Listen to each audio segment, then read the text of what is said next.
And to that piece of lieutenant that's always on his podcast, bash us, fuck him.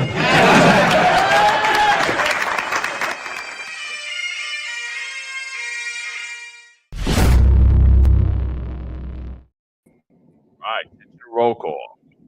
That's right. Good morning, everybody. 8:05 live Eastern time, and of course, coast to coast on the Pacific Coast, 5:05 bright and early. Grab your coffee and donuts. Before we segue into today's topic, New York Democrats versus Eric Adams, of course, talk about New York City culture and the saga that continues. I think watching this stuff in New York City is better than watching novella, which is a lot of drama going on. Just want to say shout out to a real American badass. That's my brother, longtime friend and cop that I worked with as a rookie. You know, coming up in the 120 precinct, we got a lot of 120 precinct alumni lately, right? Myself, John, we had Mike Smith on. Terry Avent, detective from ESU, who was shot in the arm yesterday, American badass. He looked like he was ready just to chew his own arm off and finish the operation. What a hell of a job. Shout out to you, brother. Nothing but respect. I spoke to him yesterday by text. He was in great spirits. He actually laughed. I didn't know. I thought he knew that I was the one that put mice in his car years ago when we were rookies. So we found out for the podcast. So I don't know if a lot of our friends and listeners know the story, but Terry Avent and another cop he was working with, Billy Shaw. At the time they were working in the Stapleton houses. They had an RP. I was a rookie. I was on foot. And these just two monsters, man. These two great guys. And he was doing a vertical at the time, what they call an interior, going through the building. And myself and a couple of guys went out to a pet store, and we bought some pinkies, some little mice, and we put it inside their RP, and they wouldn't get their RP. They actually went back to the command and got another car. So I had to drive it back. Shout out to you, Terry Avent. Did a hell of a job. American badass. Here's somebody who should be detective first grade. Jessica Tish, if you're watching this, and I know you people are, promote Terry Avent. Shout out to you, brother. Absolutely. Hopefully, what's that loser inspector's name? Hopefully, he doesn't get a CD for his Punisher patch on his vest. What's that loser inspector from that new quality assurance or whatever the hell it is? Oh, triple fat neck O'Hare. He's another O'Hare, Rob O'Hare. Rob, so in the middle of a corruption crisis, you're worried about white socks and patches on vests. We did make some. We're working on the website now, but we did make some vests for you, O'Hare. We're going to send you these, and we're going to send them out to a lot of cops to wear out on patrol. So shout out to O'Hare for being a loser. Anyway, let's get into it. Let's get what. So, is he a second grader, or is he just is he a third grader still? No, he's not good enough. He didn't drive Madry. He's a third grader. Oh, third grade detective. All right. So, and he's been in ESU a long time, right? About 11 years.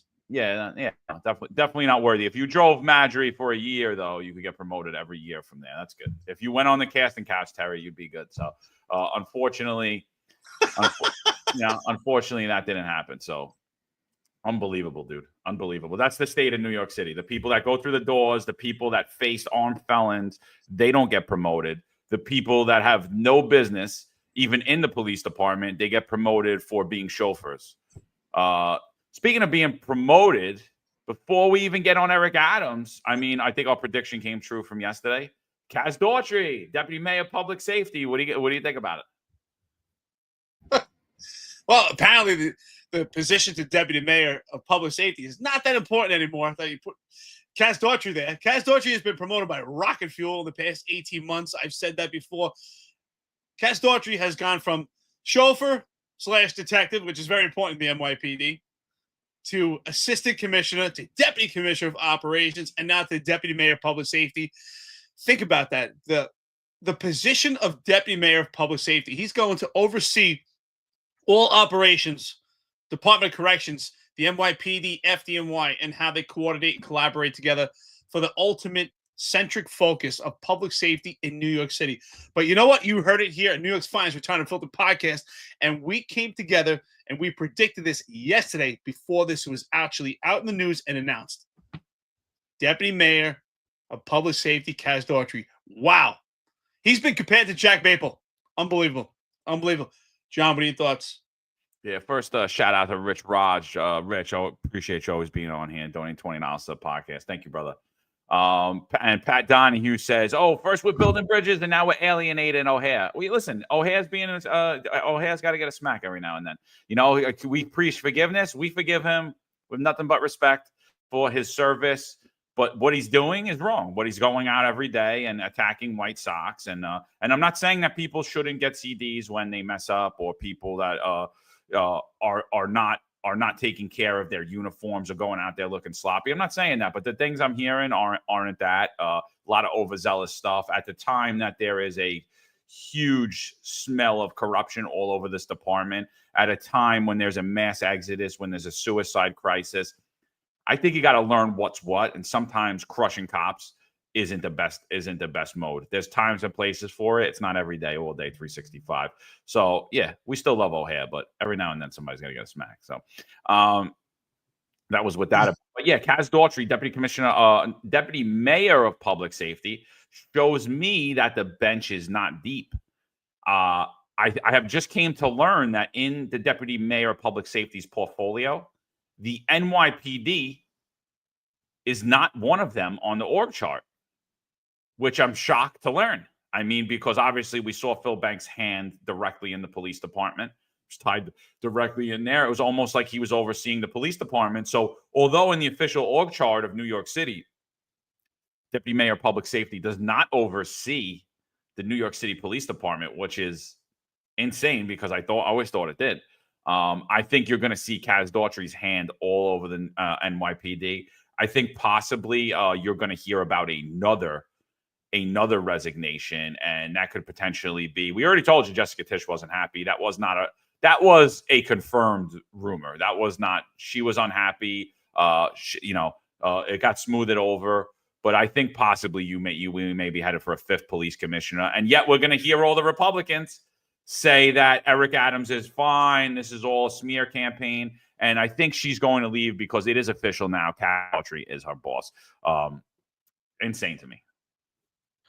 Well, there's no doubt in my mind that the next resignation rhymes with fish. It'll definitely be Jessica Tisch. There's no doubt in my mind. We've said this for months. We called it. I said it a long time ago. I don't see her being a long-term police commissioner. I see this being short-term. There's no doubt in my mind. So sure enough, Adams taps close associate for top public safety job.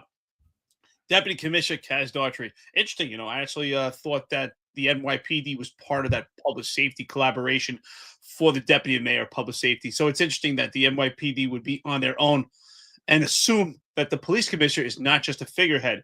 But unfortunately, under Mayor Eric Adams, that's what you get with the police commissioner. Just a figurehead, just a puppet, just a patsy. And that's Jessica Tisch. It's just a matter of time. I think that her days are numbered. I think in that we are looking within the next, I would say within the next 2 weeks, expect an announcement. Yeah, I mean, so it's crazy what's been going on. So again, this isn't the first time that we've had deputy mayors under Eric Adams resign. Prior to that, they were resigning because their homes got raided. They were ensnared in federal investigations, and they had resigned, and nobody had a problem with it. Nobody had a problem with it. So he appoints, he moves over people that were already in his administration, and he brings them up, and he promotes. And he makes them closer to him, right? He puts up Chauncey Parker, who was deputy mayor of public safety, Maria Torres Springer, and they were fine with the incompetence. They were fine with the corruption. They were fine with the mismanagement. They were fine with all of it until Eric Adams says that he's going to cooperate with ICE, and now they're stepping down.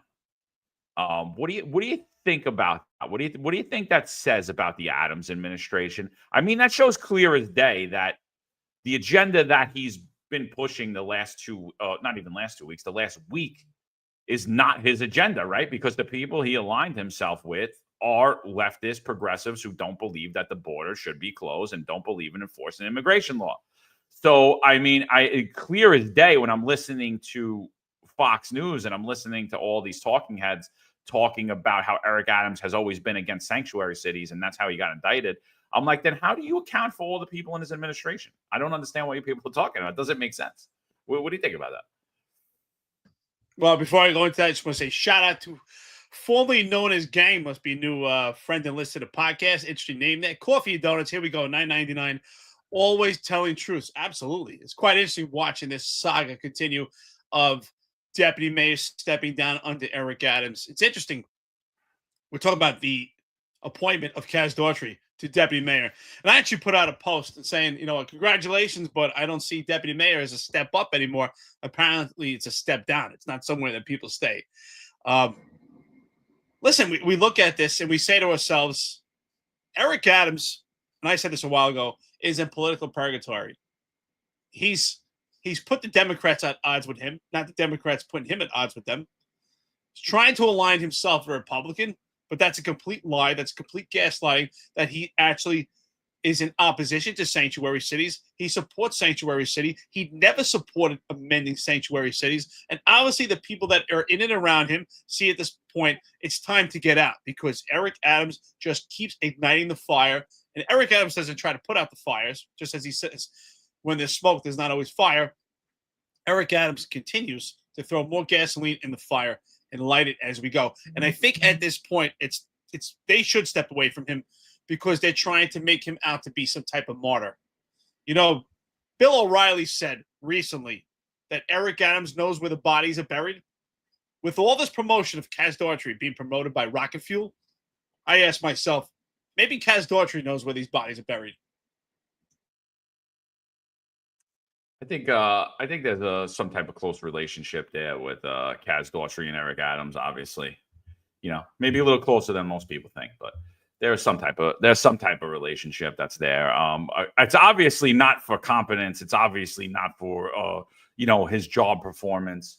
There's something else there because I don't know what it is. I'm just curious, and I'm wondering who's taking care of the drones now.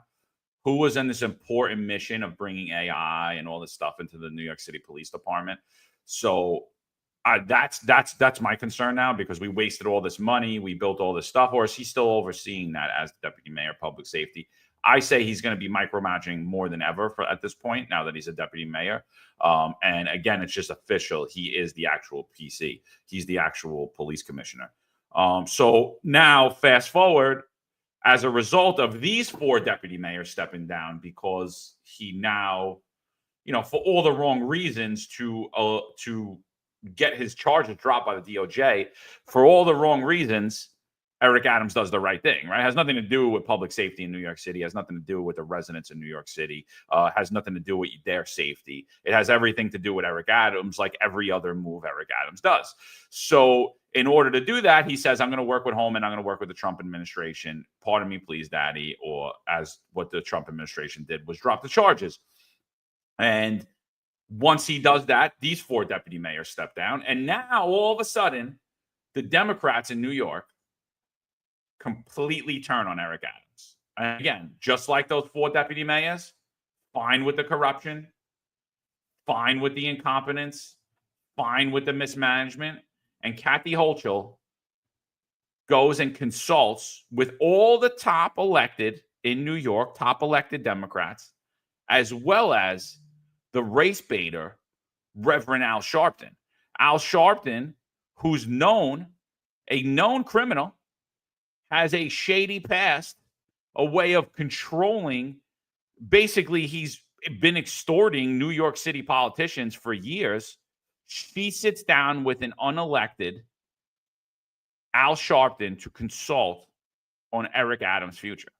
And it just shows everything that's wrong with the Democratic Party in New York City. That picture is iconic. We're going to be looking at that picture for years to come of Al Sharpton with Kathy Hochul. How have we gotten to the point that Al Sharpton's opinion is considered a top political leader for New York State? First of all, at the New York City low level, Al Sharpton is a joke. He's a clown. But for him to be considered a top official and his opinion is important to the leadership of New York State, that's how far we've gotten. We're pandering to this money-hungry, race-baiting, complete animal who turns on his own people. He turns on his own people. He claims to advocate for black people. He only advocates for black people when somehow it could pad his own pocket.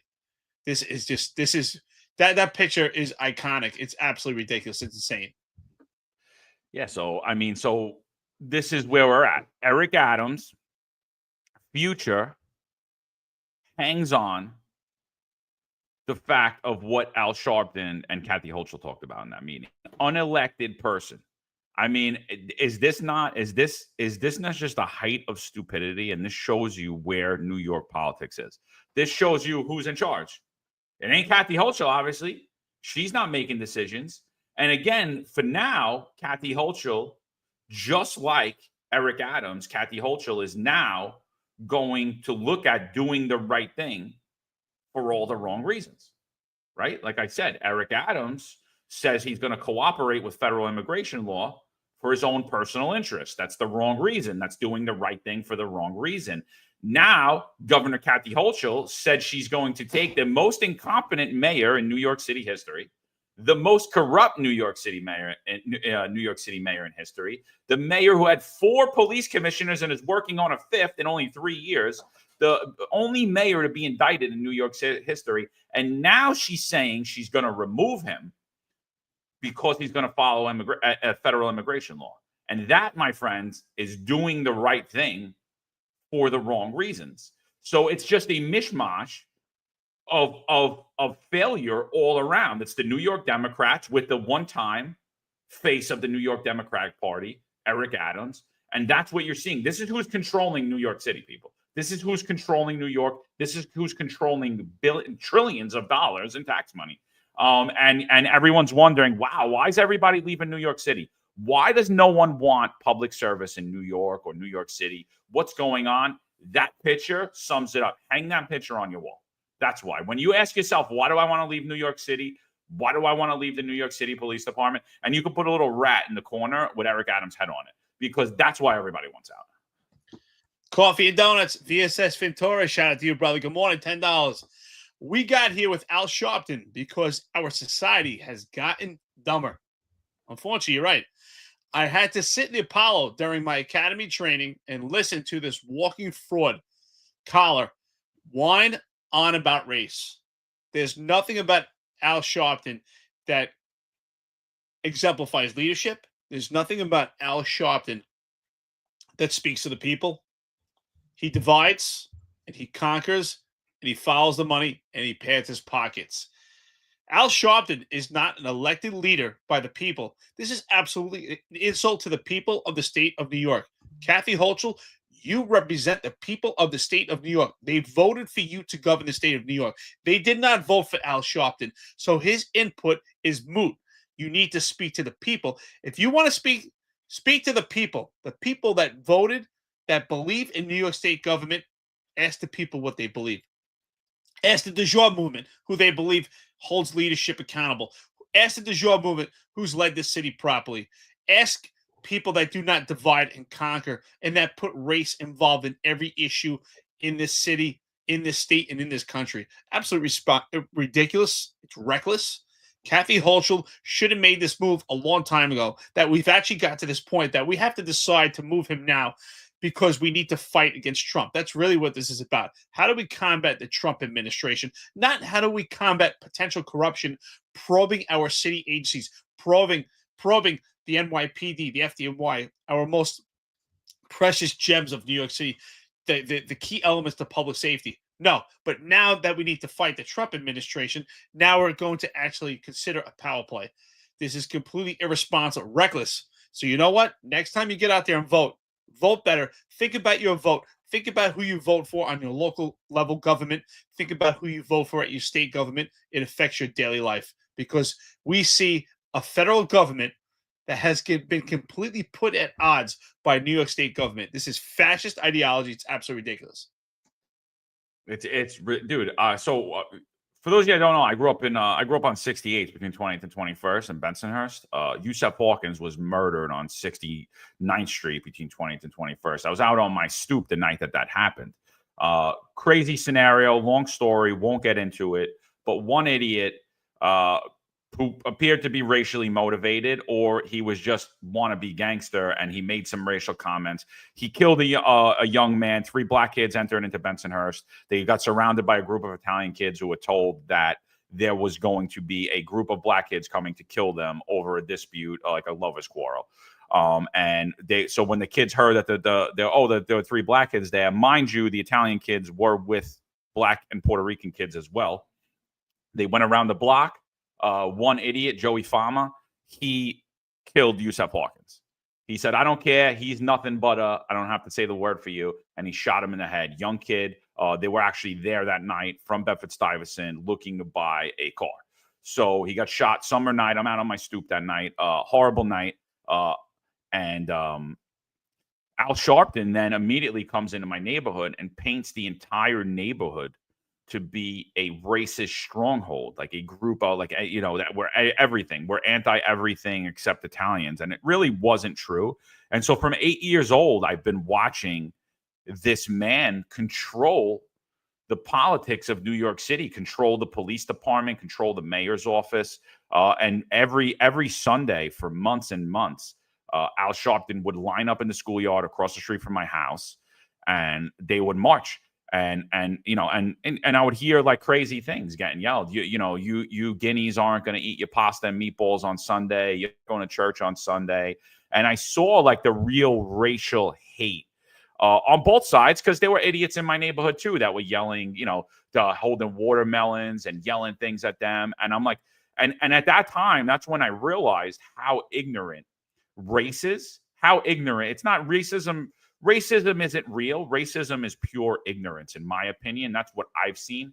I've seen it come from the dumbest people. And there he is, tracksuit Al with his jerry curls. That's the Al Sharpton I always remember, because from my youngest years, I remember him every Sunday across.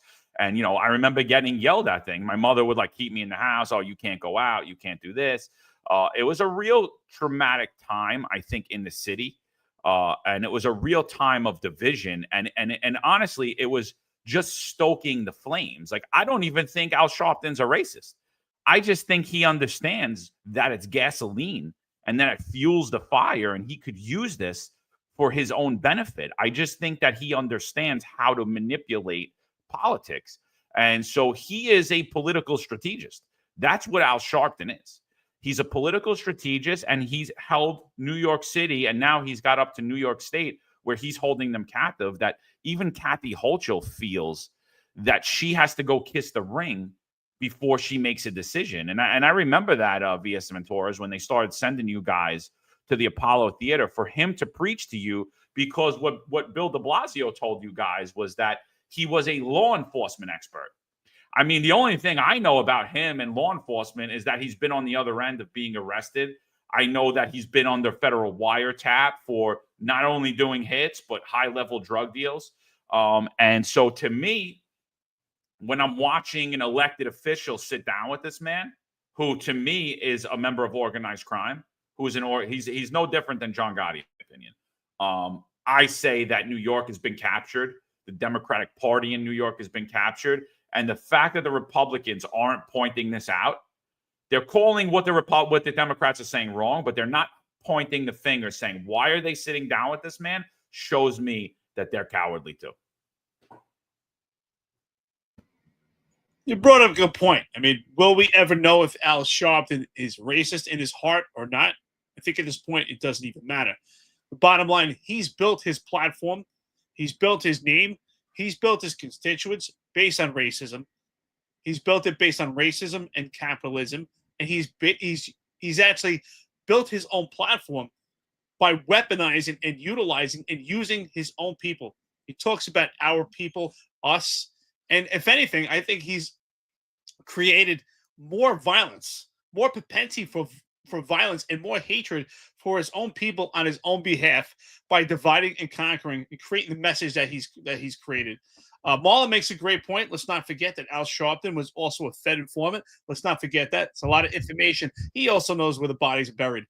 But to consult with Al Sharpton on a political level, to figure out if his leadership is necessary in determining if Eric Adams should still be in place, it's almost like, let's ask someone who's been an unscrupulous character his entire career, who's been suspected of corruption himself. Let's ask him what he thinks about a corrupt mayor.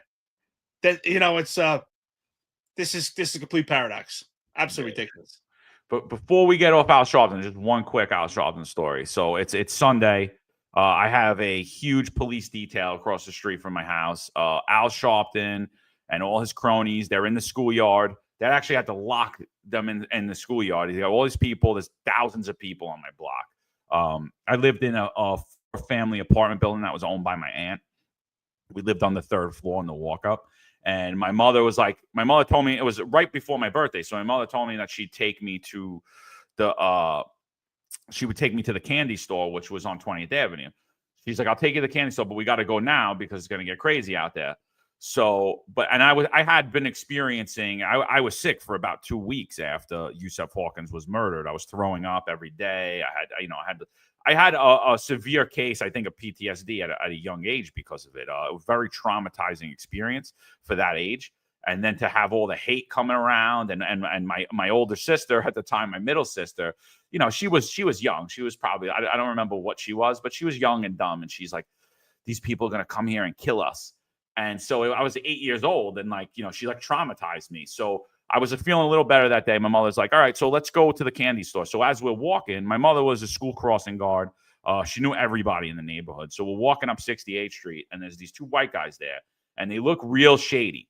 And my mother goes to me, you ever see these guys before? And I was like, I've never seen them before in my life. She goes, yeah, we're not going to the candy store today. Let's go home. We turn around. We go back to my house. Sure enough, those 2 guys sneak their way into the schoolyard and stab Al Sharpton. And that was the day that Al Sharpton was stabbed. So I think that was the point that I kind of honed in on politics in New York City, and I started paying attention to incidents, and I started paying attention to how incidents were portrayed in the media. Crazy story, crazy times. So yeah, let's get off Al Sharpton. Vickie Paladino had a great segment on Fox News. I don't agree with everything that Vickie Paladino said, but this is the messaging from the right about what's going on with Eric Adams. So why don't we play this video? And Eric, let's get your thoughts about, are you in alignment totally with this message? Are you in alignment with parts of this message? I think it was a good segment. And I think it shows how it's a good segment to show how the right media is portraying this. We don't have really the opposite, but you see what's going on in New York. They're looking to remove Eric Adams, saying that he's under the thumb of Trump, which, by the way, I'm kind of in alignment with the Democrats on that part, but I do believe them honing in at this point is doing the right thing for the wrong reason. So yeah, why don't we play that clip and then let's get Eric's thoughts on it. The most sanctified among us are calling for me to step down. I'm not going to step down, I'm going to step up. So no matter what they are saying, I'm going to continue to fight for you. I am going nowhere. Not going nowhere. The pressure is mounting for Adams to resign after the Justice Department ordered corruption charges against him to be dropped. The mayor, however, is adamant he is not going to step down. Let's bring in Vickie Paladino, Republican New York City Councilwoman. Everybody's talking about you, Vickie. Good to have you here. And I know you have a fairly good relationship with the mayor, so please do tell us what you're hearing and what you want to see happen here. I want to see him be justified. The funny thing is that it's not funny at all, actually. They've overstepped. You know, Hochul from upstate, her lieutenant governor putting the pressure on. This has been citywide now. Why? Why should he step down? Give me one good reason. And I want to hear it from their mouths. Why? Because Kathy Hochul says so, or the Democrats here say so. They're eating their own. What happened with Adams was quite simple. He actually moved to the middle. Now, the radical left here in this city cannot have that. That goes against everything that they believe in. He was never left enough for them ever. In conversations that we've had, I have said often, and I will continue to say today on air, they hated his guts right out of the gate. And this was going to happen. Okay, so he was seen at churches over the weekend. This is Sunday in Queens, place you know very well. Okay, so I thought we had more sound from the mayor there, but he's adamant. I mean, this isn't the first time since this happened. We've heard him adamant that he will not step down. You know, there's a lot of people who are going to look back at his time as mayor prior to all this and say, well, was he doing a good job then? As a New Yorker, to that you say what? I say I had several very good suggestions right out of the gate, but he would have been shunned by his own party right out of the gate, which was hire back the New York City workers that were laid off and fired and forced to retire because they didn't get the vaccine. So come out a hero and put them back to work.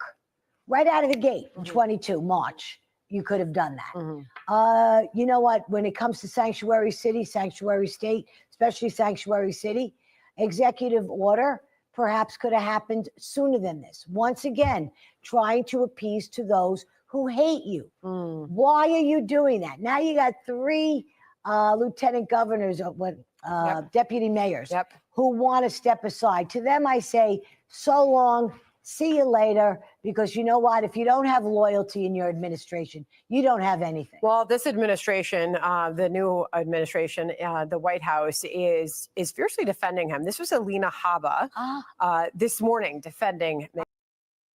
Yeah, before we go to Alina Habba and we hear from the Trump administration's take, what do you think about Vickie Paladino's take of what she's saying? Well, I've been wondering for a long time why Vickie Paladino really gets behind Eric Adams. And she says here, there's a lot to unpack here, but she says, why should he step down? I mean, Vickie Paladino, where have you been? What do you mean, why should he step down? He's been an unscrupulous character. We're talking about a Shroudowitz scandal here. His entire administration has been completely inept, inadequate. A majority of his administration has been under a corruption probe, the main portion of his administration. We've had numerous deputy mayors step down, resign. I mean, we have a cast of characters of who's who, of who stepped down, of whose phone was removed during the FBI raid. Our NYPD has been completely demoralized. And she's saying, why should he step down? And then she's trying to paint him out to be some type of moderate that he was playing to the Democrats. I don't buy that for a moment. Eric Adams never at any point stood against the sanctuary cities. He could have, if it was that big of a deal, way before Trump was even elected. Way before that, we could have seen the pre-indictment Eric actually support this city and support public safety. I don't believe this for a word. I'm very surprised of what Vickie Paladino says. And she kind of removes Eric from the stuff and saying, well, she doesn't say Eric failed and Eric did not reinstate workers. She says the workers weren't reinstated. She doesn't say that the sanctuary city, that Eric Adams did not utilize the executive order. She says it wasn't utilized. So she keeps removing Eric from it. Somehow Eric is a byproduct of this.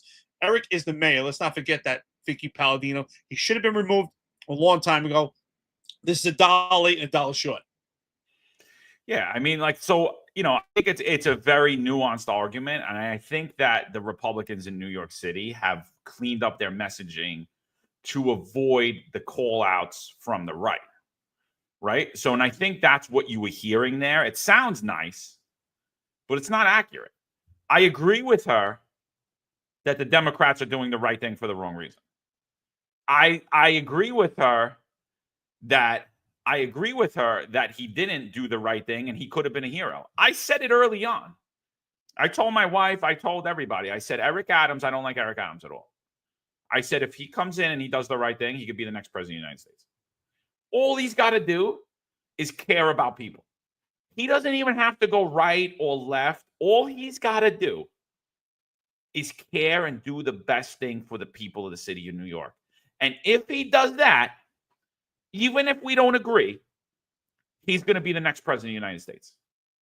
And he took the greatest opportunity in political history on the heels of the de Blasio administration, where he destroyed New York City. He had it all shut down. He could have opened up the economy. He could have hired back all the workers. And I'll tell you right now, I wouldn't be on social media, but I'd be wearing a Get Stuff Done t-shirt. And I'd be saying, you know what? Let's make this city work. I don't agree with Eric Adams on everything, but let's do. He cares about people. Let's move forward. And he didn't do that. He squandered that opportunity. Not only did he squander, he took that ball. We gave him the ball. We gave him a wide open half court. All he had to do was make a layup. You know what he did? He took the ball. He ran backwards with it. He took the ball and he ran backwards with it. The guy's an idiot. So to watch the Republicans defend him now and say, oh, they're going to remove a duly elected mayor, he should have been removed when he was indicted. He should have been removed for the incompetence.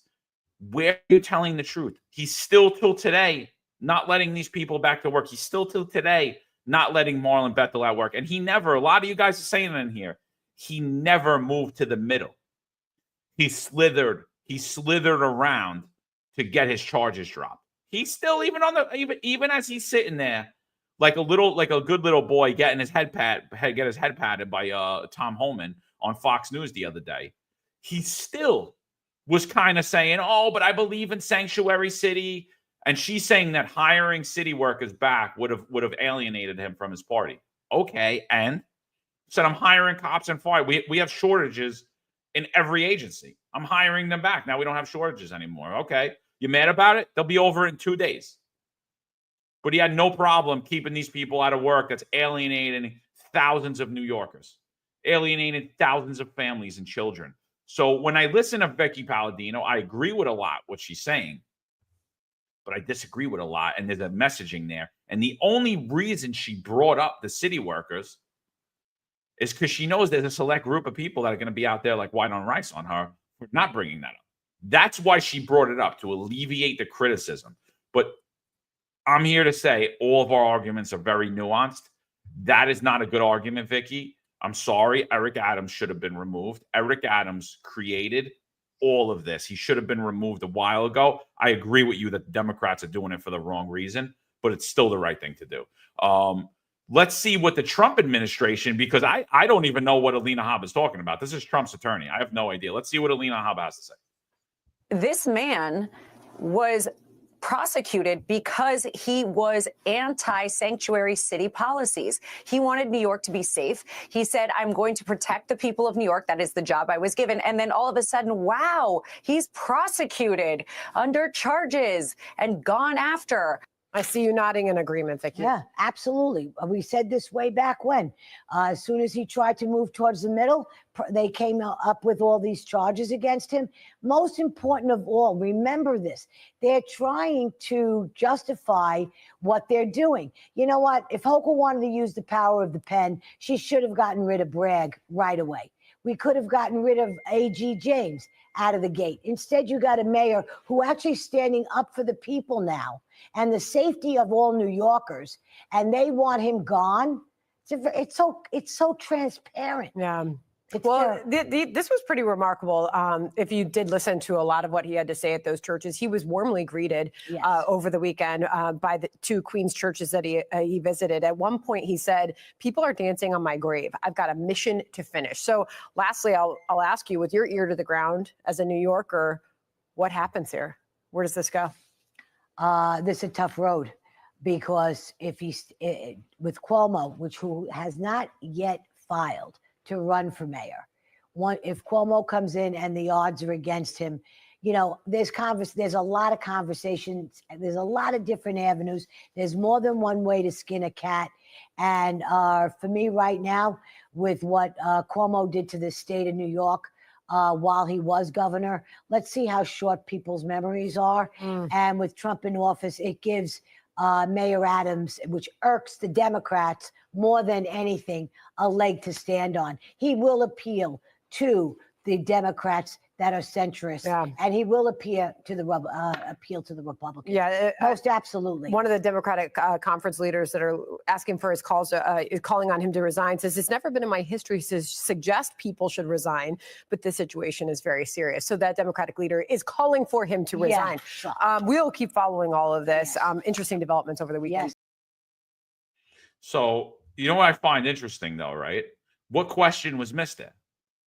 Can Eric Adams win a re-election? And what is he running as? Can Eric Adams win a re-election? They completely glossed over that. They're talking about Cuomo. And if you heard there was a little twinge of that. I don't know, man. Maybe I'm a little bit of a conspiracy theorist. Maybe I'm hearing something, but I kind of heard a little pitting about Eric Adams against Cuomo there. Did you think that? Like and also with Alina Habba, I have no idea what she's talking about. Eric Adams was never against sanctuary city until 3 days after Donald Trump got into office. And even now, he said the Eric Adams administration, New York will remain a sanctuary city under an Eric Adams administration. My police department will never cooperate with ICE. The borders should remain open. That's 3.5 years of that rhetoric. And now to say that he was always against sanctuary city and he was standing up for the people in New York. I think, Tom, I agree with you. I think that Alina Habba is much smarter than that. They're trying to paint this narrative of Eric Adams as a Republican. I see it.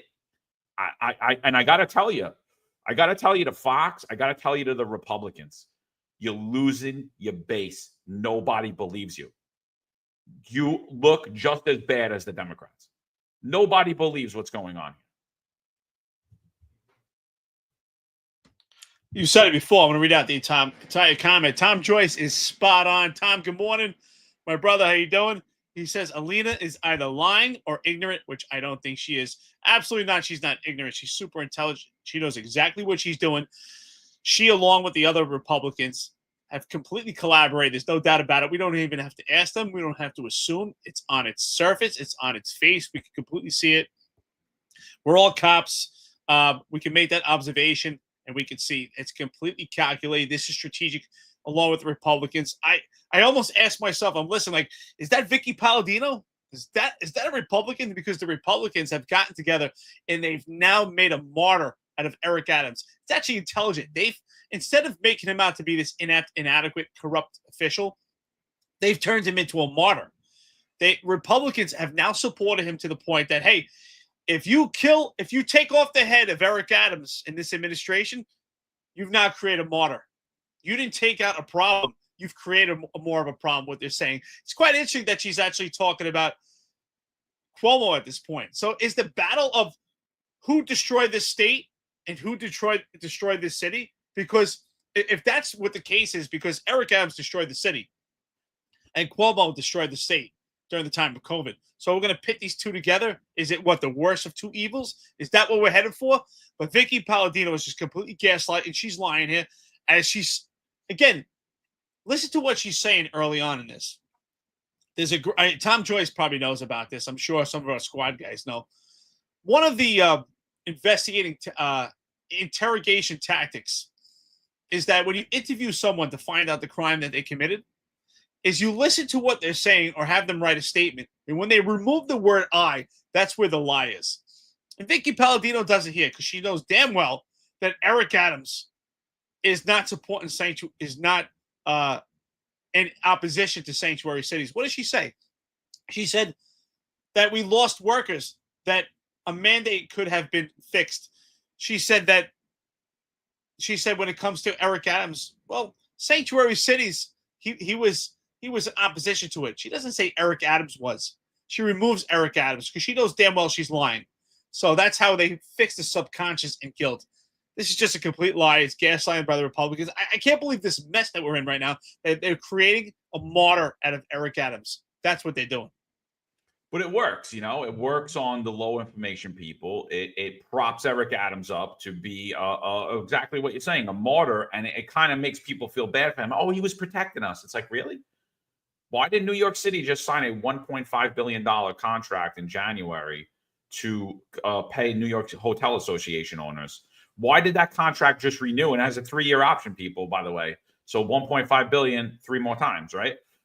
So think about that. We just signed it now in January under the Trump administration, under Doge, $1.5 billion to New York Hotel Association owners. And that is to house what? Illegal immigrants.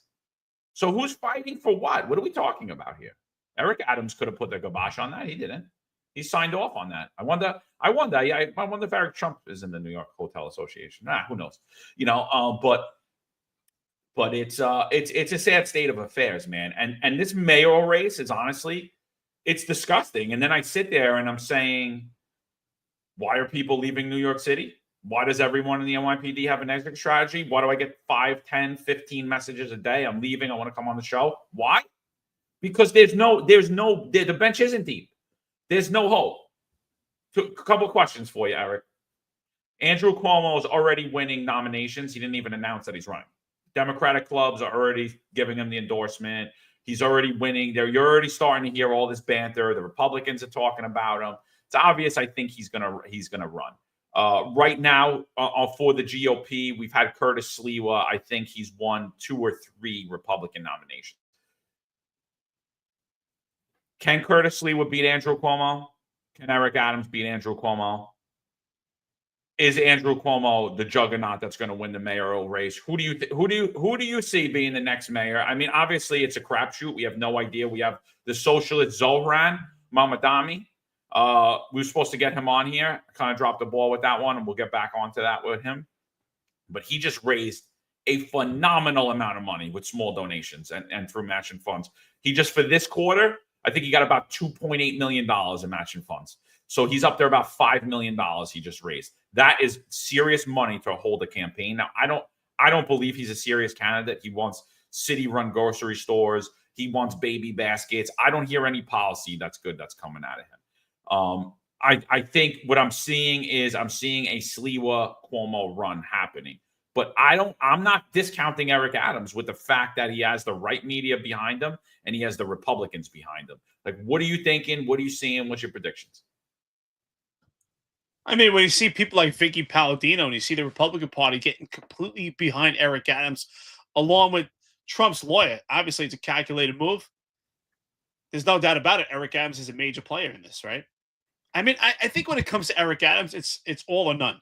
At this point, he's either going to step down within the next 2 weeks or he's going all the way and he's going to run. And I think he's a major player in this. The fact that the Republicans are aligning themselves with Eric Adams and creating a martyr out of him gets a lot of support.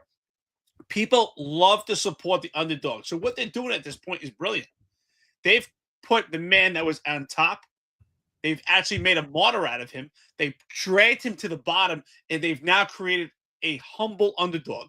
So I think that with that being said, I think Eric Adams is a major player in this.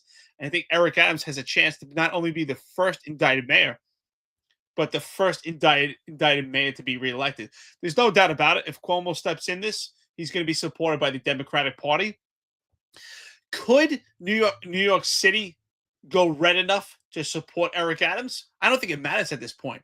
I think Eric Adams, if they continue on this path of creating him as a martyr and bringing him down and kind of making it to the point that he's now a humble, modest character, they could actually get Eric Adams to win. I think it's actually brilliant on their behalf. I hate it. I hate they're doing it, but it's brilliant. And I think that's the play. And I think that's how they could win. There's no doubt about it that if that's the case, I think they'll push Sliwa out. So, I mean, it's possible. I'm also not discounting Jim as an independent, Jim Walden. I think it's a much tougher road for him. But I think what we're seeing in New York is that, like, there is the possibilities are endless at this point. I think Cuomo is a political juggernaut. He's got a war chest. If he comes in, he's going to fundraise like you've never seen in your life. And so I understand why everyone talks about Cuomo. He's been in this game since he's a kid. He's never done anything else but politics. He knows how to win elections. I don't think he ever lost an election. His father, he was groomed by his father, Mario Cuomo. So I understand why he's looked at as the Goliath figure. I completely get that. Does a Trump nomination give Eric Adams enough clout to become a Republican and run? I don't think so, man. And I think it alienates the Trump administration even further from their base in New York City. I think it could definitely prop them up in the polls. But I don't think it gives them enough, and I think it alienates them. And I think honestly, this administration has this has done enough damage to the Trump administration. I could possibly see another indictment coming out of. I could see another impeachment coming out from the Democrats for Donald Trump for what happened in the DOJ with Eric Adams, the dismissal. Because if you look at why they're asking to dismiss it, it's not good, man. It doesn't look good legally. It doesn't have a basis of ground.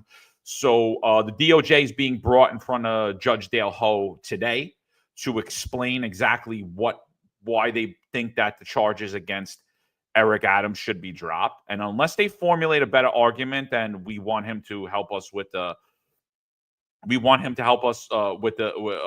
fight the illegal immigrant crisis. I think I have a problem. because you're asking for a case to be dropped, basically to illegally extort someone accused of a crime. You're not. It's not grounds for dismissal. And that's being done to. And that's why I'm saying that is because it's done to protect the guilty or the accused. They can't just be like, we're going to drop this on your head. We're going to drop this on your head. So it's a big problem. And I think the Trump administration is really like on the heels of a historic victory, on the heels of a historic run. They really dirtied themselves up by aligning themselves with this corrupt mayor. They should have just let everything take its course and kind of stay out of New York and let Eric Adams fall in line. Like they said they were gonna. They said these mayors weren't gonna get in line. Brandon Johnson was gonna get in line. So show us who Tom Homan said he was on the news. Show us that you're gonna do what you said you are on the news. I'll tell you right now, AOC called Tom Homan out right to his face. He said he's gonna lock me up. I want to see it. I think we give a pretty fair assessment on this podcast, even towards characters that we feel opposition that are polarizing. There's a lot of people say we hate Eric Adams. I don't hate Eric Adams. And John, I know you don't hate Eric Adams. We hate the position he is. We don't agree with unscrupulous behavior. We don't agree with corruption, but we don't hate him personally. And we said this. You and I talked about this offline, and we said, you know what? Despite our feelings towards Eric Adams in this administration, he deserves due process. And under the U.S. Constitution, you have a right to your day in court and to a speedy trial. So this is not fair to Eric Adams either. If I had charges against myself, I would want my day in court. You're innocent till proven guilty. I would want my day in court to show that I was innocent, right? Because the burden of proof is on the prosecution to prove guilt. So if I was Eric Adams, I would say, I don't want these charges dropped. I want my day in court. I want to prove my innocence. And that's what's a major problem. I think it's completely unfair also to Eric Adams. I will say, I do believe that Eric Adams is an unscrupulous character. I do believe that Eric Adams is involved in corruption. I do believe that these charges would come true if there's a day in court. However, he's still innocent till proven guilty. These are allegations, and he deserves his day in court. And this hanging over his head is unfair. If you or myself had an allegation hanging over our heads, that's unfair. That is not something that should be hanging over your head. You should have your day in court. There should be a speedy trial. It should be done and over. It should be swift and put to bed and allow people to continue on with their life. What they're saying is, well, now hold this over his head so he has the opportunity to run for his campaign. And I actually think I don't even agree with that. That doesn't make any sense. How can he actually run for his campaign according to what they're saying while he has this distraction and this monkey on his shoulder? It actually would be better off if this case plays out, have the speedy trial, get it over and done with. If he's innocent of all charges, he can then continue on with his campaign. And throughout this, he can continue on with his campaign. I totally don't agree with this ideology. Absolutely ridiculous. Even for Eric Adams, it's unfair. Yeah, it's to me. I mean, I believe in this country. I believe in the founding of this country. I believe in our rights as Americans. I believe in the right to due process, and that is something that was stripped from myself. It was stripped from Marlon Bethel, and it was stripped at the hands of Eric Adams. We actually weren't even entitled to appeal. Like our appeals, the whole system had been captured. New York State Division of Human Rights, the federal EEOC.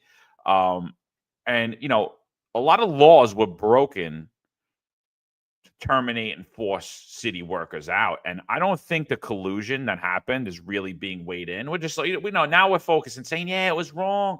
It was wrong what they did. But where is the Trump administration to come in and correct any of this? And my thing is, if you're going to get behind Eric Adams, if you need him for reasons, the first reason you should have him for is to help the people that got you elected. Eric Adams didn't get you elected. We got you elected. And if you're going to turn on your base and help the tyrant that harmed the people that put you in place, that you said that you were going to work against for your own reasons, you're just as bad. You're just as bad. And so, that's my issue with the Trump administration and pardoning, not pardoning, but dropping the charges on Eric Adams.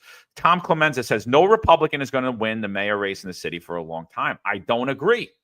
I think when you don't put candidates up that are viable candidates that people of the city of New York can relate to, whether they're Democrat, liberal, Republican, conservative, I think that's the problem. Look at the field. Do you like Cuomo? I don't. Do you like Eric Adams? I don't. Do you like Curtis Lewa? I don't. I respect Curtis Lewa. Do I like him for mayor? No. Do I like Jim Walden? Yeah, he's a nice guy. He's a nice guy. I like him. Do I want him for mayor? I don't know. I'm not in love. I'm not sitting here saying, yeah, let's get this guy in. Have you felt that presence behind anybody in New York City in the last 12 years? I haven't. I mean, have you seen a Rudy Giuliani and Mike Bloomberg? I haven't. I haven't heard anyone that give me a clear message to say, you know what? That guy's got it. That guy knows what's going to happen. So I won't say that a Republican can't win. I say I'm going to go back to what I always say. The Republicans run candidates to lose. The Republicans run unelected candidates. Republicans refuse to run independent candidates that are electable. Right? They keep people that could win shut out by holding on to the money and the power and the media. So I'm not going to say that. I'm going to say that if we want to fix things, we need to fix things. No, that's a good question. You know what? Well, it's actually good responses, right? I agree. I like Jim. I don't know if I'll vote for him for mayor if I was in New York City. Not yet, at least. But I'm watching him. I do think he could be a major player in this race. I think if Cuomo steps in, that's a huge hurdle. It's a major challenge. I think there's a lot of people that have been bamboozled to believe that Cuomo really supported New York State during COVID. Now, unless if you had a family member like myself in a nursing home, you would think quite different.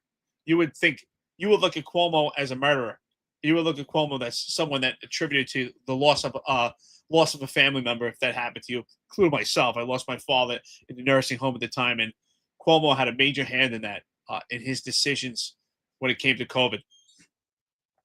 But that's why I just want to say. So, John, what would be the ultimate characteristics, traits, policies of a potential candidate at this time for mayor? What would you want to see from the Republicans at this point to run for mayor? I'll be honest. You know what I want to see? I don't care if it's a Republican or a Democrat. I don't give a shit who it is. This is what I want to say. I want to see somebody that actually cares, somebody that's going to point people to run the agencies that they understand what that agency partakes in, probably because they work their way up the ladder in that agency. I want to see someone that isn't there for self-gain to go out at night and play with little boys. I want to see somebody that actually cares about New York City and that has lived a life of public service and believes in public service. Now, and I think Jim Walden does care. I do. He's the one guy. He's the one person out of everybody that I say I think he cares, and I don't think his own personal benefits are what he's after, because again, he's given up a lot. He makes a lot of money. He's losing a lot of money to be the mayor. I don't think he's in it for those reasons. I think he is in it. He was a public servant. He was a prosecutor for the Eastern District for over 20 years. So he has that public service background. I know Eric Adams has it on his resume, but he wouldn't pee on you if you were on fire. I mean, look at his police record. Michael Bloomberg, here we go, businessman. Again, another guy. He really had nothing to gain by being the mayor. Billionaire. And I think he operated the city. I think the city under him was great. And listen, I always called him. He's a lefty limousine liberal. That's what he is. He's a lefty limousine liberal, but he was a great manager. He left the police department alone. He basically rode Rudy Giuliani's style of public safety. And New York City, I think under Bloomberg, I think that was the best version of New York City in my lifetime by far. And I don't really think that could be argued with. I mean, if you go back to that time in New York City under Mike Bloomberg, you're taking a train at 3 o'clock in the morning, 4 o'clock in the morning, 5 o'clock in the morning. People aren't worried. Restaurants are popping up. Businesses are popping up all over. Salaries are high. People are doing well. City jobs are hiring. People are buying homes, living in beautiful apartments. And you go to now. I mean, it's night and day, dude. It's night and day. I mean, this is This is so. Who do I want? I don't know. Not these people. Well, I think that Bloomberg, his timing was impeccable. Right. I don't know if he would thrive today or flourish today, but the timing was impeccable. The time that he came in a turnkey operation. And when I say turnkey operation, I mean that everything was running smoothly under Mayor Giuliani. The city was really on the right path. So he took a turnkey operation, and he was smart in a sense, and exactly what you said. He allowed the NYPD operate, had a very professional leader in Kelly, and he allowed them to operate and do their job. So he came in at a great time, impeccable. I don't know if he would do well now, honestly. This is a complete different time, but at that time, I think he would do great. I think it's perfect fitting. I'm not sure if he would do well with some of his. He would do unbelievable. He would do unbelievable. Dude, Eric Adams is the mayor in New York City. I mean, come on. I'm just going to give it to you right now. Right now. Oh, I think anybody would be a bit better than Eric Adams. And before right now. At that point, exactly. So how could you say he wouldn't do good? He would do unbelievable. I'm just saying. I'm not saying he would do great, but anything is better than Eric Adams at this point, except for Jumaane Williams. But he would focus on the city. He'd be 1,000 times. He would do great, unbelievably great. But his timing back then was great. I thought. Listen, I was very satisfied with Bloomberg on the most part. The only time I didn't agree with him when it came to the Sean Bell shooting, his stance on that was in opposition to the police department. That was the only time that I felt at odds with Bloomberg. Other than that, he did do a great job. At this point, I'm not sure if he would flourish at this time with what we have at this point with this legislation. It would be very tough, but I do think he would do a better job than Adams. There's no doubt about it. When we talk about who loves the city, I do think Bloomberg loves the city. But so does Curtis Sliwa. I think Curtis Sliwa loves the city also, but I just don't think that people take him serious enough to actually lead New York City to the point we want to be. So I think love is important for the city, but it definitely takes more than that. And I just think Curtis Sliwa doesn't have that it factor. You need a certain it factor for New York City. I don't think he has it. So I'm just going to push back totally. I think that Bloomberg would 100% destroy. I mean, the city would be, the city's not running. There's no one in charge of the city. Eric Adams is focused on Eric Adams. He's been for the last 3.5 years. No one is running New York City. The Republicans, Scooch said it, the Republicans went from we're the party of change to just let the corrupt mayor finish out his term. Just let the corrupt mayor finish out his term. Eric Adams doesn't know if he's coming or going. He's going to churches preaching gospel, talking about that he's Job.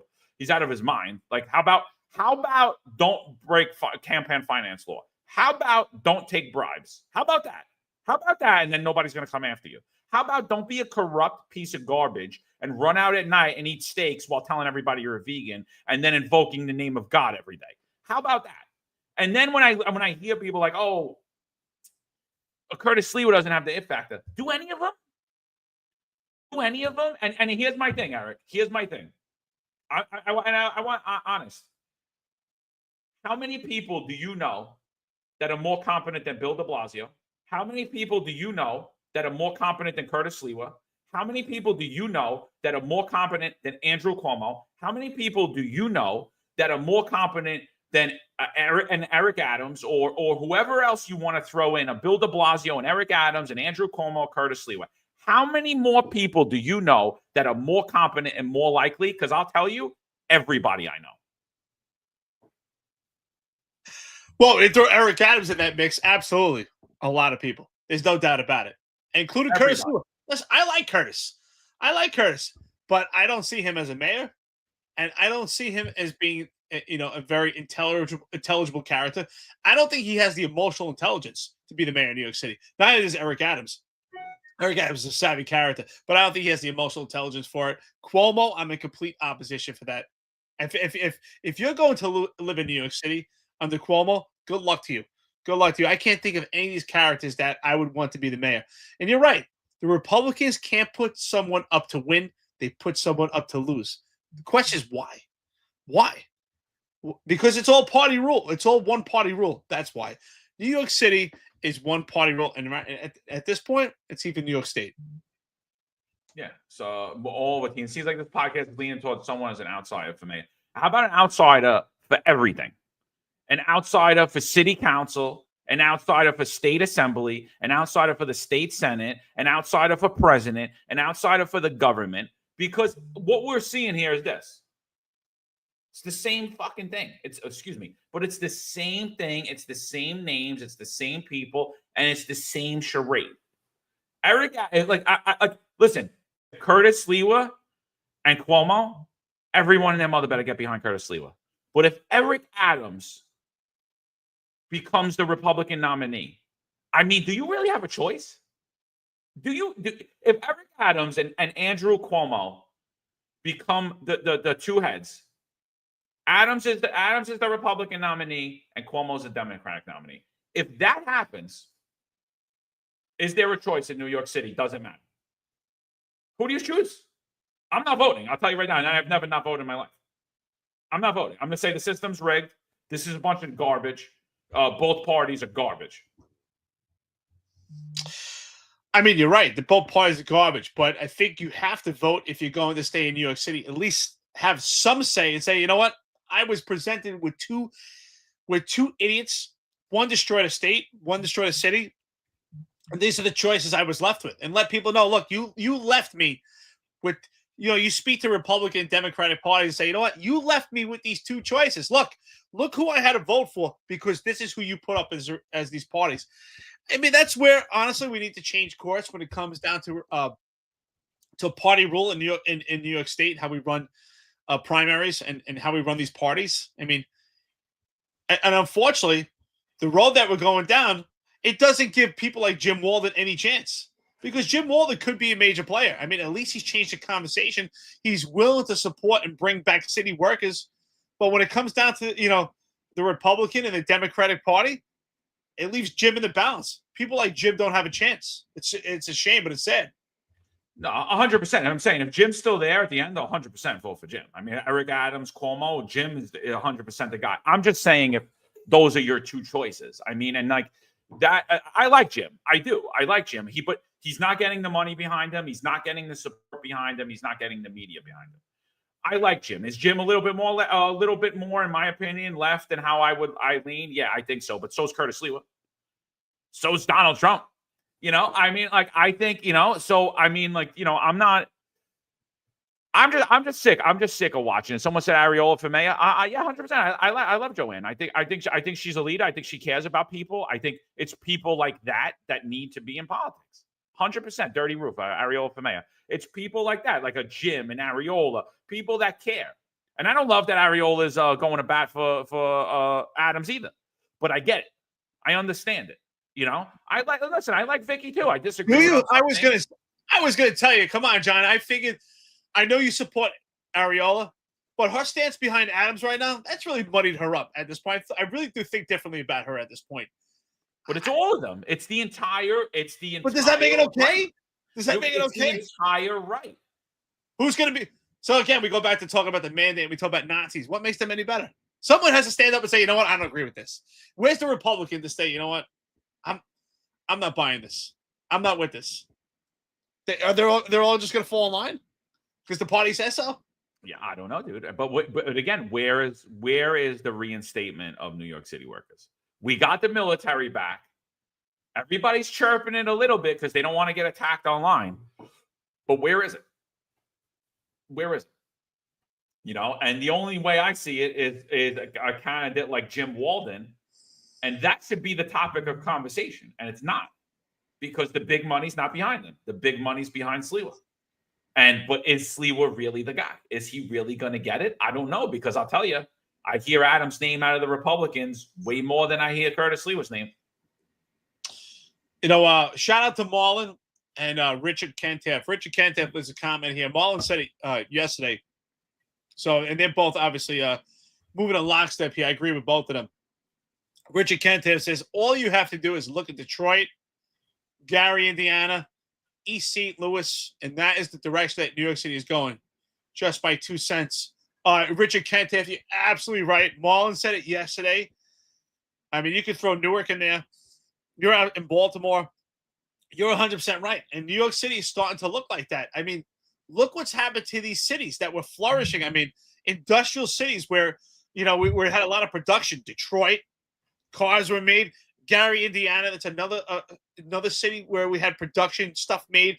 East St. Louis. You're spot on. And New York City doesn't want business anymore either. These cities didn't want business. They pushed those businesses out. And it's happened to New York City. Richard Kentaf, spot on. You're absolutely right. Mullen said the same thing. Yeah, it's so yesterday, Jack, I don't know if you could go on my social media, if you go on my Twitter. Yesterday, let's talk about Eric Adams a little bit because we're getting that he's fighting for the people. He's getting on that. If you go to my Twitter, if you go to the last post, 6-6 precinct last night, Borough Park, the largest Jewish population in the country, actually, outside of Israel. I think it's the largest Jewish population in the world outside of Israel. So Borough Park, very familiar with it. I worked there. I was a sergeant in the 6-6 for a little bit. Last night, we have all of these protesters go in, some people call them pro-Hamas, some people call them pro-Palestinian protesters, but it immediately gets violent. The protests breaks out from not just being a First Amendment speech. There was a lot of pushback saying, they shouldn't be allowed to protest in Borough Park because it's a large Jewish community.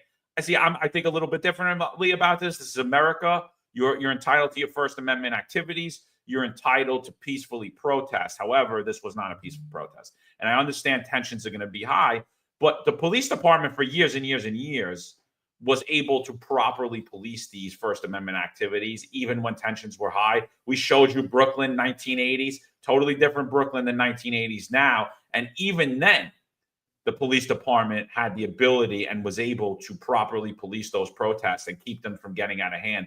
And let me tell you, if you ever want to see high tensions, go watch a Storm Over Brooklyn HBO documentary and see what was going on in those protests when Al Sharpton was marching every Sunday in Bensonhurst. See how high those tensions were on both sides. And the police department did a great job of never letting that get out of hand. And yet you see today under Eric Adams that these protests are consistently fall into illegal activities and it become violent. And the NYPD has the inability to keep them and stop them from getting violent. And that is in no small part to Eric Adams. You should thank every time you see something like this, Ed Caban's name and Eric Adams' name got to come up because they signed something called the Protest Settlement Agreement, where it hinders the New York City Police Department from being able to provide public safety and being able to differentiate between when a First Amendment activity is no longer that and becomes a violent riot. And so if you could play the video and then let's get your thoughts, Eric.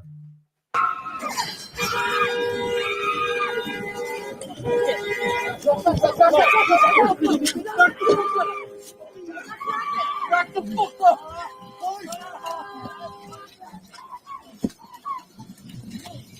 You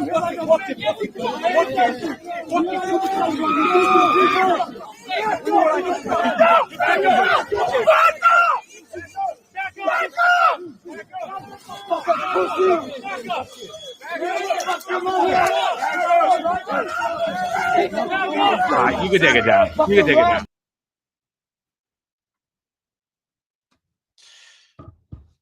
That protest settlement hurdles, and it's a handicap for the NYPD to actually do their job. There's no doubt about it that is not First Amendment activity. That is a full-scale riot. And some people, unfortunately, when they hear the word riot, they're thinking hundreds of people. And sometimes it could be to me, that's a riot. There's a large group there. When you urge 10 or more to be involved in violence, and that's what the penal law says, that's a full-scale riot. And that's exactly what that is.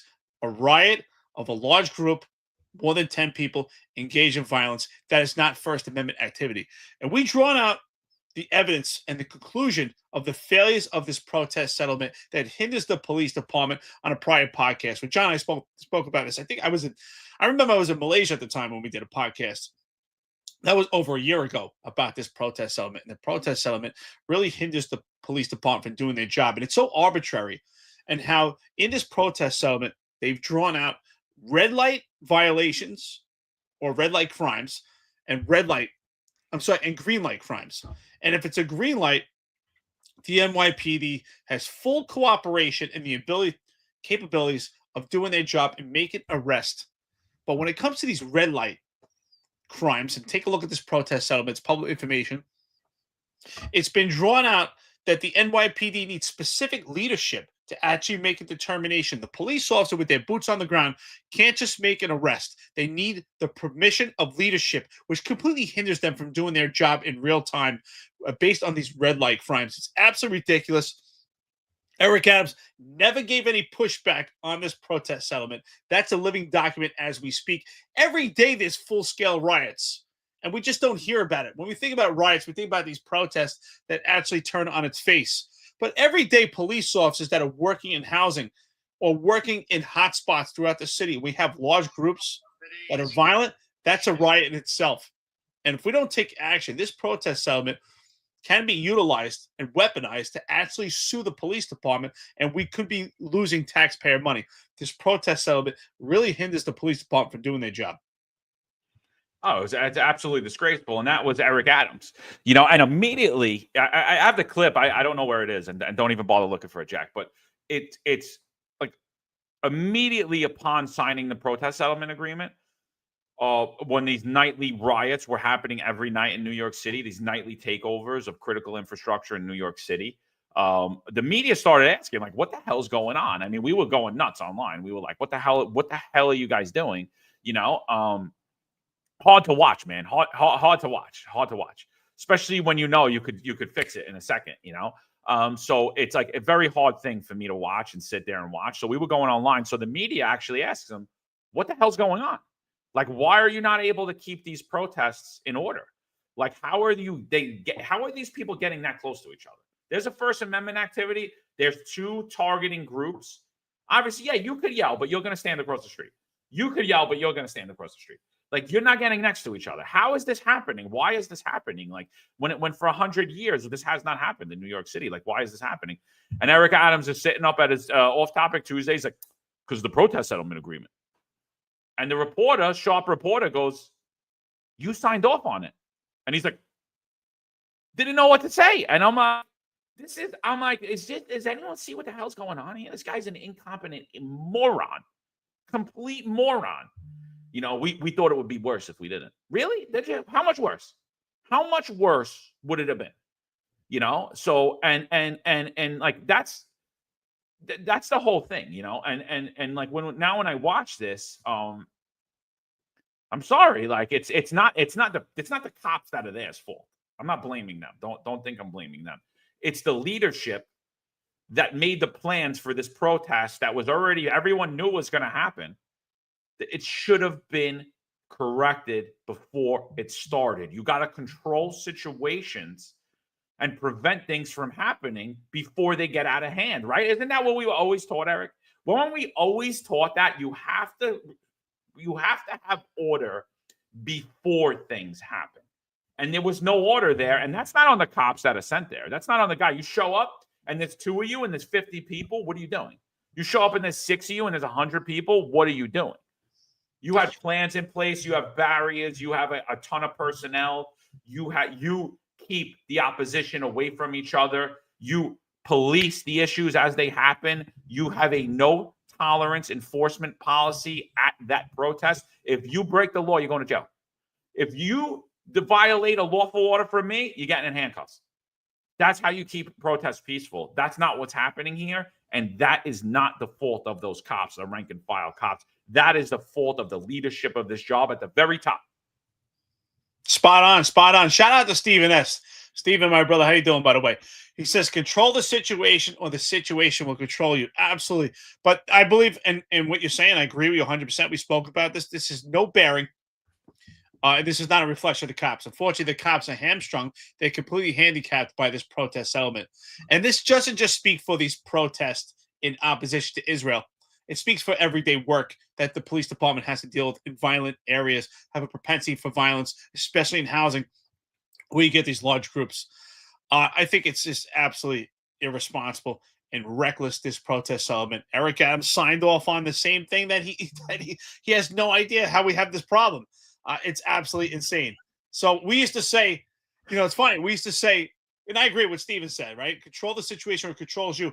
And we used to say, and I used to tell my cops this, when it comes to intrusive police work and broken windows, Why do you address quality of life? Because you either address order or you address disorder. And what that means is you got to keep yourself safe and the public safe, right? So if you're working, let's say in Mont Haven, I was working in Mont Haven houses, and would tell the cops there, some cops, listen, they just don't want to engage the public. It's just, you have cops that don't want to do intrusive police work. And I get it and I understand because of CCRB, but you have to do your job. If you have 3 subjects or persons of interest drinking in the Mont Haven houses, in the courtyard, and it's an eyesore, and the public's complaining, well, wouldn't you rather address those 3 subjects and start running summonses? Or if they don't have ID, make the arrest. Now you just address 3. You addressed order. But if you allow that crowd to just stay out there and at night it becomes 50, there's 50 persons of interest drinking. And you get numerous calls and it's become an eyesore for the people that live there. Well, guess what? It's a lot easier addressing 3 than 50. And God forbid someone gets shot and now you have to enter that location and there's 50 or 100 people and you have no choice. And now you have that protest element. Well, guess what? You're really handicapped and you're hamstrung. And that's what that protest settlement says. You need permission before you make arrest when it comes to red light offenses. So when you have an opportunity, take a look at that protest settlement and take a look at what those red light offenses are. I'm curious. I would love to understand how they determined and decided, well, these are green light offenses. These violations cops can address on their own. But these red light offenses, they actually need leadership to make that determination. And who in the department is going to take liability? Which leadership is going to say, yeah, okay, you can make that arrest? Or are they going to pass the buck and say, oh, it's got to be the next higher rank? It creates a major problem when the cops in real time can't do their job. Well, the thing is, the department had no say in any of it. The New York City Civil Liberties Union wrote the whole thing, and the department was like, okay. And Caban was like, okay. Yeah, Caban's like, hold on, nobody. I don't know. Maybe he sent his brother there. Maybe his brother was there at the protest when they were agreeing at the settlement. Maybe when they were making the settlement, it wasn't Caban. It was his brother sitting there. Yeah, okay, I don't care. I just got to get to my next club. Driver, take me to my club. With my security detail. But I mean, it's funny when thinking back on the protest settlement agreement and thinking back on that. It's the same thing with the sanctuary city, right? He blames the protest settlement agreement that he signed off on and said was a great historic day. And then he blames it immediately upon the NYPD not being able to properly do their jobs. So he's for it and against it. And it's the same thing with the sanctuary city policy. He supported it. He cheered it on for 3 years, and then he blamed it. So he supports and he's against sanctuary city policy. And that's Eric Adams in a nutshell. He's for and against everything. Eric Adams is for and against everything. There is nobody in charge in New York City right now. Everybody's focused on something else. Everybody's focused on their own personal interest. Everybody's focused on, we can't let Giuliani be the mayor for a month. Like, what? This guy's not even doing anything. We don't even have a mayor. It's like having Joe Biden. The guy doesn't even know, the guy's not even doing anything. It's ridiculous. So I just, it's a complete, New York City politics is the ultimate show, dude. It's New York City. That's why they call it the greatest show on earth. You're seeing it live. You couldn't write a better drama than what's unfolding here. We're walking through history right now, people. We are walking through history. This is going to be a comic book in 200 years. And they're going to be like, yeah, you see how these idiots were? They thought they were the smartest generation. You see what these idiots were doing? You see what happened? And you'd be like, wow, the city was corrupt back then. Shout out to Richard Kentap because he made a great point earlier. Ballin had said it yesterday. We just spoke about it. But it's almost as if the politicians in New York City want these cities to become like East St. Louis or Baltimore, or Detroit, or Gary, Indiana, where pretty much you have white flight. I mean, everybody left and escaped these cities. Businesses are just completely pushed out of these cities. They're not places that you want to raise a family.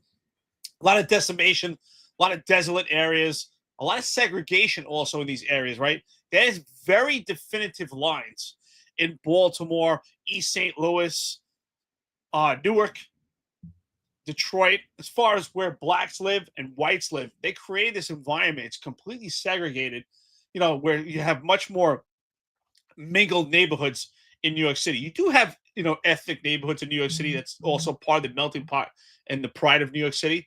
But there's definitely much more commingling when it comes to restaurants and shopping areas in New York City, where different ethnicities mingle, especially places like Astoria, Queens. But those cities that Richard Kent have talked about, they're completely segregated. They're not viable places to live. Those places are hurting on money. Marlon loves to talk about the real estate of it. I mean, some of those places are just completely leveled at this point. So great point. I just don't want New York City to go in that direction, but unfortunately, it seems like it is. I mean, the economy, the economic apparatus in New York City has really held it together. It's sure not this administration, but it's the economic apparatus. But that's starting to fall. And if you listen to Maul and a lot of stuff we spoke about recently about the real estate apparatus in New York City, that plays a major role. And if we continue on this path, it's not going to hold much longer. No, yeah, I agree with you, man. I mean, I think, it's sad, you got a guy like we just had Mike Smith on here. And it's like sad to hear, right? He's coaching St. Peter's. He's like very involved, loves his job, loves the guys he works with, loves where he is, loves the people he's around. And he's like, yeah, I'm moving to South Carolina. And like that's the common trend that I see in New York City. And it wasn't always that, right? Like it wasn't always that. It was, I got a house in Florida. I got a condo in Florida. I'm staying there. All my friends are like live in Jersey at this point, or they live upstate, or they live in Florida, or they're here with me, or they live down by Sal in South Florida, or they're on the west coast of Florida. And even the people that have second homes, they're planning on leaving to go stay in that home permanently and totally divesting out of New York City.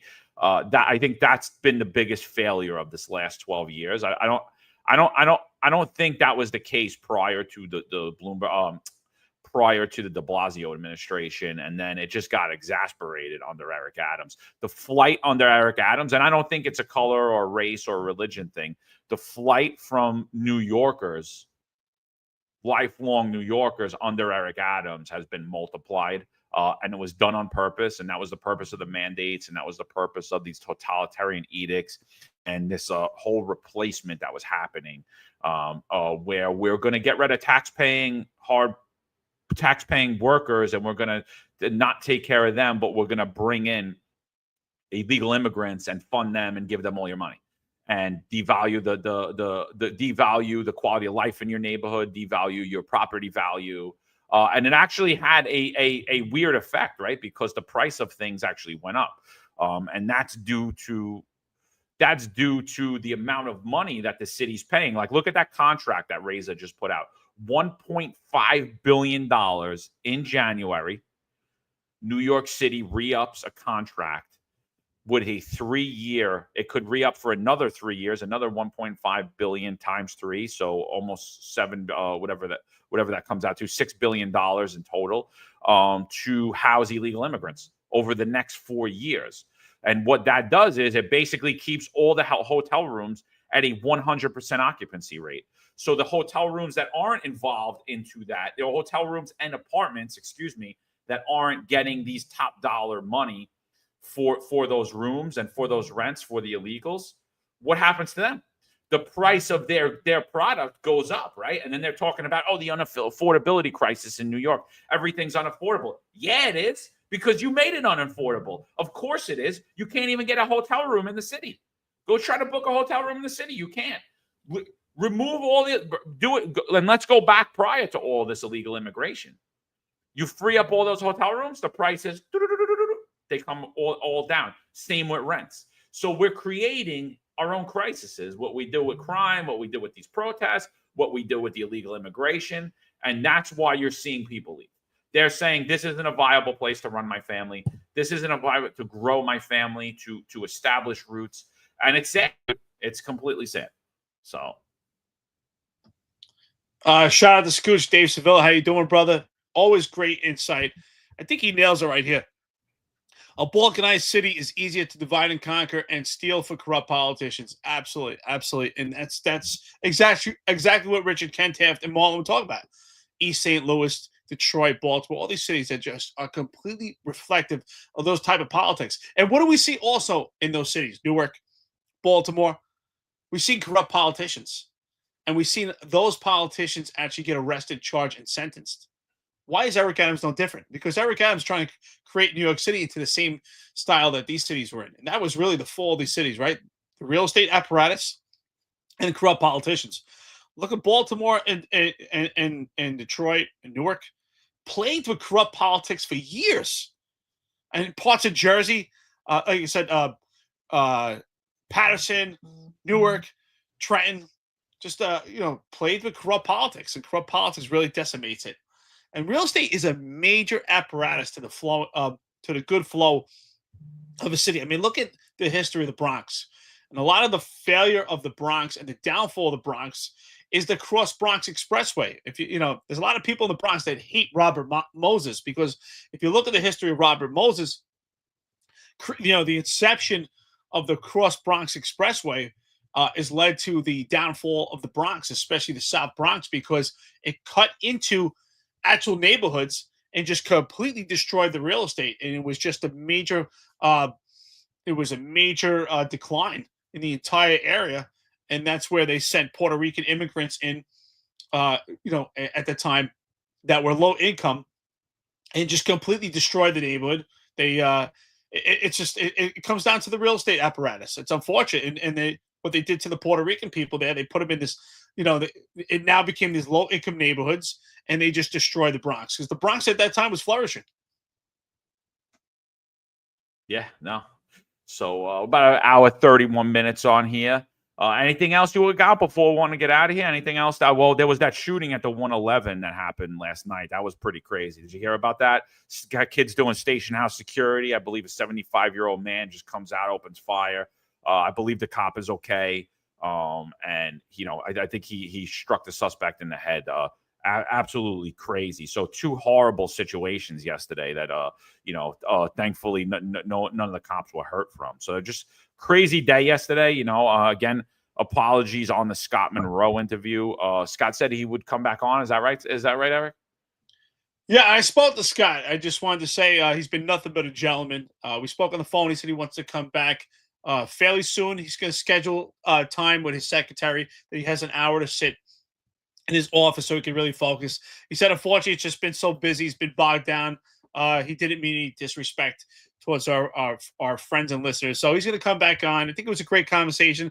He's just trying to juggle so much. And I didn't take it as a disrespect. I understand. So at this point, he did apologize. He was really nice about it. So he's going to come back on. I think we'll have continue this conversation. Yeah, absolutely. There was a couple of things we missed. Absolutely, the retiree healthcare was where we were going next, right before the shooting happened. But like I said, he went right from here. If you watch, he went right from this interview right to speaking at the podium at the hospital. So, that takes precedent. But yeah, 100%. We're going to bring up and talk about retiree healthcare. We're going to talk about any plans for if city workers are going to get waivers for congestion pricing. There were a lot of other issues we wanted to get through. I think we honed in on the CCRB issues as much, and the issues facing his personalized to detectives. We also wanted to speak and touch on the Trump endorsement. Like, what happened with that? Why was that no good? Are you going to be involved in endorsements in the future? So those are things. And listen, Scott was willing to come on here and talk to him, whether you liked his answers or you didn't. I give the guy credit, and I think that's the pathway forward. So Pat, you could tell Inspector O'Hare he could come on here too and tell us why smacking cops with white socks every day is the path forward. I don't usually pay attention to Juju, but I gotta laugh. Juju, for some reason, has this obsession that I'm thirsty in the morning and I keep drinking water. I don't know why. I just thought it's funny. I've been laughing. Like, okay, yeah. I drink a lot of water. I don't know if you know, but I train really hard. Water's good for you. So, hey, Juju, maybe if you drink water, it'd be a lot better than drinking at Salty Dog. So, anyway, with that being said, I just want to say, reflect on the shooting in the 111. I don't see Ron Layson here. Ron Layson was actually the CO of the 111. So, shout out to Ron Layson. If you know anybody there, tell them they did a great job. I'm glad the cops are okay. But what did I say yesterday, John? It's a shame, but we kind of cops beat each other up based on where they work within the NYPD. Why does it matter? 111 is arguably maybe the slowest precinct in the entire city. I don't know, or one of the slowest. I think the slowest is the 100. Does it matter? And what I say yesterday, John, if you're a cop, it's not it's not where you work, it's what you do there. And you can be exposed to such a transient city. It doesn't matter where you work. You can be exposed with the point of imminent death at any point working in New York City, still New York City. So you know what? Be safe out there.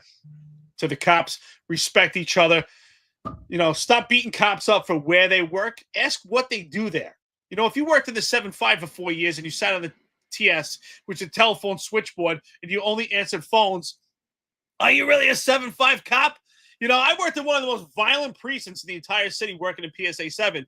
And I worked with plenty of amazing cops. And I worked with some cops. They were assigned to PSA 7, but they didn't work there. So you know exactly what I'm talking about. So it's not where you work. It's what you do there. Be safe out there. Always be aware. Have your tactics ready.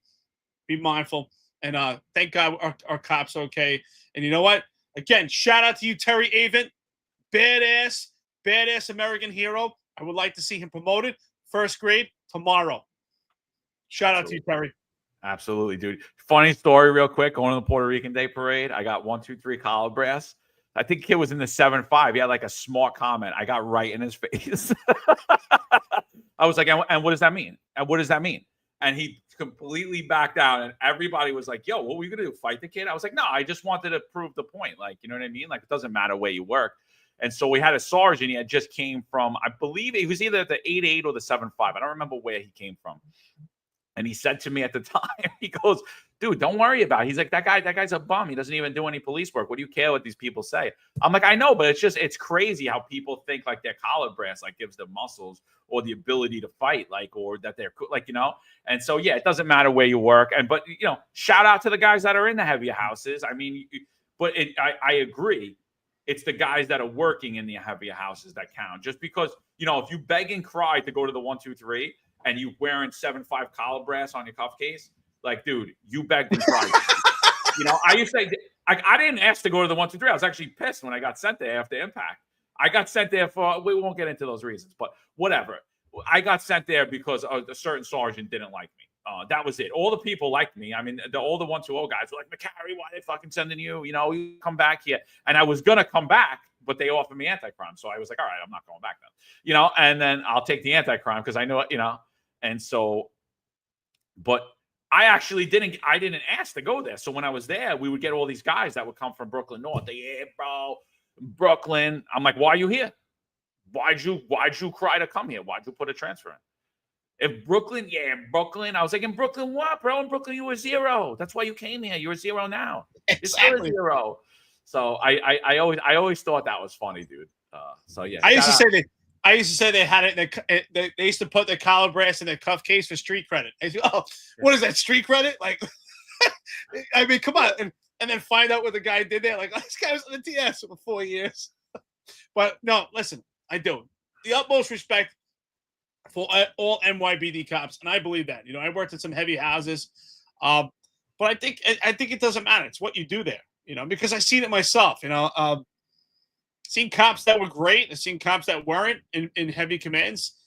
So it doesn't matter, and I think that you just need to be mindful, be busy, and be presented with the crime trends that are in front of you and address them appropriately. What I think they should do, and I've been saying this for years. There should be a rotation. I don't think anyone should be in any precinct for 20 years. It should be about 3 to 5 years, and we start to move people around. It will co-mingle the job more. We'll get more camaraderie. And then people actually get experience that you worked in an A house, you worked in a C house, and have respect and understanding for both. I think if you work in the 7-5 precinct, maybe you should work there for 3 to 5 years, and then you move on to a different type of command. And then we have also, it would alleviate also this racial profile of police officers, right? I'm white. The majority of my career, I worked in minority neighborhoods. I worked in the 120 precinct, which is predominantly minority. I worked in housing the Lower East Side. That's predominantly minority. And the same thing with PSA 7. So we should rotate people around for that reason, so that cops don't get that profile that appears to be racist, because civilians just don't understand it when they talk about intrusive police work based on a disproportionate rate. So that's something else to protect our people. But anyway, I think this is a great episode. We're an hour and 40 minutes into it. Like, share, and subscribe. Thank you so much to our friends and listeners. We appreciate it. Of course, we'll be back tomorrow. Tomorrow, I think, is going to be a great episode. We do have the lawyer representing the cop in Los Angeles Sheriff's Department. Actually, in an area I've been training jiu-jitsu in Lancaster, California, which is in LA County. So check that out tomorrow. Of course, upcoming. Tomorrow we have the 12:05 show. No, actually today. I'm totally mixed up my week because we didn't. Me too. Me too. We didn't go live Monday, so I'm thinking it's Tuesday. Yeah, I'm thinking it's Tuesday. I thought it was Monday yesterday, so I'm screwed up. Yeah. But shout out to our two RLs. That's Ron Layson and Rob Lukash, and who are giving you the executive perspective tonight. That'll be at 17:05, which is 5:05 p.m. Check them out. I think it's a great twist and a great perspective of police work. Thank you to them both for putting themselves out there and having the guts to give their perspective. John, your thoughts? Yeah, I know. Let's not forget the Sal Greco 12:05. Check out Sal. He was on Sid Rosenberg yesterday breaking down the curious case of Eric Adams, as well as at 12:05. His show's coming out. He's going to have on with him for the legal perspective and the breakdown. Serena Townsend's going to be on there to give a view of her legal perspective of what the legal case involving Eric Adams is. So that should be a good show. And then at 17:05, Ron Layson, Rob Lukash, the executive perspective, they're going to be giving a breakdown of we will be talking about quotas in the NYPD. Are there NYPD quotas? So that's going to be a good show. Stay tuned for that. 12:05, Sal Greco show, 17:05, executive perspective. And with that, guys, we will see you tomorrow live at 8:05. Find us Unfiltered. We'll be back at you. Coming up on today's edition of the Sal Greco Show at 12:05 Eastern on the Finest Unfiltered channel on YouTube, we're going to be discussing Eric Adams' criminal case. I know we hear about it a lot, but today I have a special guest. She's a former prosecutor for the Brooklyn DA's office. She also is a former commissioner in the Eric Adams administration, and now she's a defense attorney. That's Serena Townsend. She's going to chime in. She's going to give her legal expert opinion and some legal analysis on things. Plus, there is a new corruption case in the New York City Police Department, but it features the same old song. So that's coming up at 12:05 Eastern on the Finest Unfiltered channel. So let's kick it back to Eric and John and see what else is going on in the world. There's a handful of retired officers that don't live in the state that have a lot to say about the dream team, as I like to call it. All of a sudden, they retire and have a master plan on how to fight crime, but nothing to contribute when they were here. They want to come back and be part of the dream team. What can I say?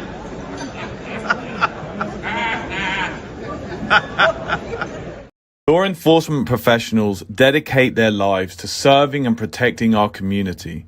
But who's protecting their financial futures? That's where Laidlaw Blue comes in. Our wealth management platform is specifically designed for the law enforcement community. Laidlaw Blue is a division within Laidlaw Wealth Management, run by retired New York City detective John McDermott. His status as a retired detective uniquely positions him to establish a deep connection between Laidlaw Blue and the law enforcement community. Our platform is easy to use and provides a range of financial services, including investment management, retirement planning, and insurance solutions. With Laidlaw Blue, you can secure your financial future and provide for your loved ones. Our team of experienced financial advisors understands the unique challenges and opportunities that law enforcement professionals face. We're here to help you navigate the complexities of financial planning and achieve your goals. Laidlaw Blue. Secure your financial future today. Book a meeting using the QR code displayed or call us directly on 888-901 Blue. That's 888-901 Blue.